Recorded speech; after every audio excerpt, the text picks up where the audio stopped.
This story is about a farming family, a father and two sons, that are innovating, investing, improvising to improve their soil, their financial security, and our water. It's a beginning. It's a revelation. It's a story that must be shared. I've made a number of short films investigating the challenges facing farmers and their impact on our environment. Last year, nutrient runoff from Illinois farms reached record levels, despite government-directed reductions. Few people seem to care. But one family, who have farmed for nearly a century near Hinsboro, does and has taken a revolutionary step. They've assembled and are using a special set of equipment for performing precision strip tillage in combination with precision planting. We're kind of guinea pigs for this particular thing. Jared has had some moments where he was, he wasn't pulling his hair out. His hair was almost falling out. So what they're doing, so they're running a Case IH Steiger 450, and they're pulling an Orthman one trip, 16-row 31 tripper with a dry box, Valmar 6-ton dry fertilizer box on it. So they're banding their fertilizer and doing their strip till. The Orthman one tripper that we're using now is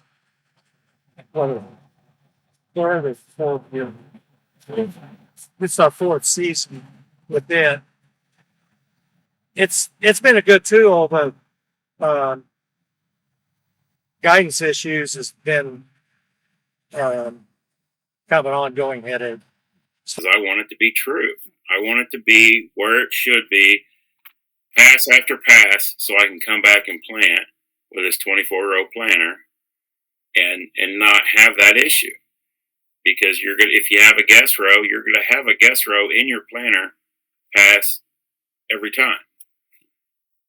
And he wanted that consistency so he could go in and plant and not have that issue, and every row would be in the strip.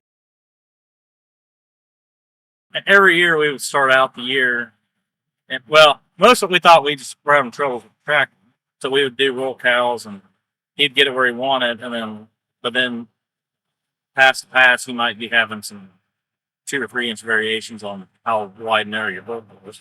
So we knew we had some drift, and sometimes we might have blamed it on the tractor, but chances are it was the ball. Pass to pass, you might have an issue with the strip till bar might have been drifting to the right, and if you pulled in with the planter going the same direction, maybe the planter's drifting to the left, and all of a sudden you're off the strip. I remember it's maybe 3 years ago I did a flag test on one of these twitches, and the flag test is basically just 12-hour by 12-hour monitoring the emergence, and so maybe 24 to 36 hours more variation or delay in emergence if you were off the middle of the strip. The implement guidance control system, they're using Case IH 372 receivers, running it through a Case IH Pro 600 display, and then the implement guidance correction is coming from the Hamburg Smart Steer system. We supplied the Dynatrack hitch to steer the toolbar. Those strips then they're going to be consistent. Now, if he comes back in the spring and runs implement guidance on his planter, it's going to follow the same guidance line that the tractor and the strip toolbar followed, and then it's going to keep it consistent in the center of the strip. So we were just running with a receiver on the tractor, and then the implement's kind of going, wherever. Yeah, the one on the implement is getting a signal from the tractor, so that's how it knows if it's offline. Adding an implement guidance hitch and having the implement follow the same guidance line is one, the tractor ends up having better correction. But with our Dynatrack hitch, they take that influence of the tractor out of the implement, and then they take the influence of the draft of the implement out of the tractor correction. He says, I wanted to have a consistent guess row or bulk row. I said, okay, so would you agree that we have achieved that by going to implement guidance on your strip till? He goes, yes. He goes, we have a consistent. He goes, I get out and measure it, and it's consistent. It's right there in that 30-inch plus or minus inch and a half range. When we turned it off and didn't use implement guidance, his bulk row was 36 inches. You're going to see better emergence. You're going to see better performance out of your planter because it's got a smoother ride riding down the strip instead of over residue, and it's putting the seed down at a uniform depth and spacing. It's singulation's going to improve because you're not bumping up and down on the row unit. And then of course he's putting dry fertilizer down so that crop is just going to grow right down into that band of fertilizer, and get maximum uptake of it. There were several people around the state of Illinois that were calling, like, is it working yet? We want to come down and watch it. And Jared would say, no, don't come today. And then he would pull into the field and it'd be working pretty good. Like, okay, maybe today. Looking at it, because they see the struggle, they know the struggle they're having, and they're looking to see how it works. And there's already quite a bit of excitement building around it that farmers are seeing that, hey, this is something we need to do. It's not just a conservation type farmer that's going to strip till or use cover crops or something like that.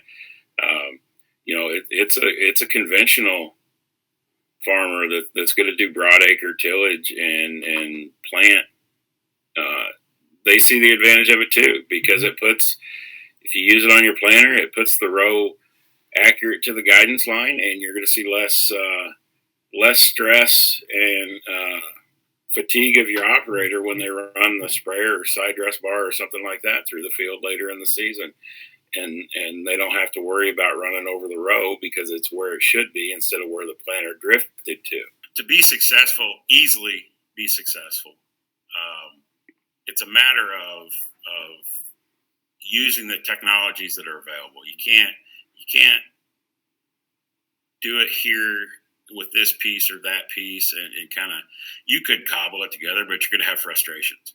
I think if you switch to strip till and you want to eliminate a lot of your frustrations, you're going to need to adapt a lot of different technologies and methods. Not only will the Hemingways have higher yields, but our water district will also benefit from this initiative, and even more so the millions of people who are downstream from Hinsboro. Strip till was first demonstrated over 30 years ago, not far from here. That farmer would be quite amazed to see how much the idea has evolved and the precision that is now needed for it to be successful. As the Hemingways have shown, any farmer is able to do this. Why are you waiting?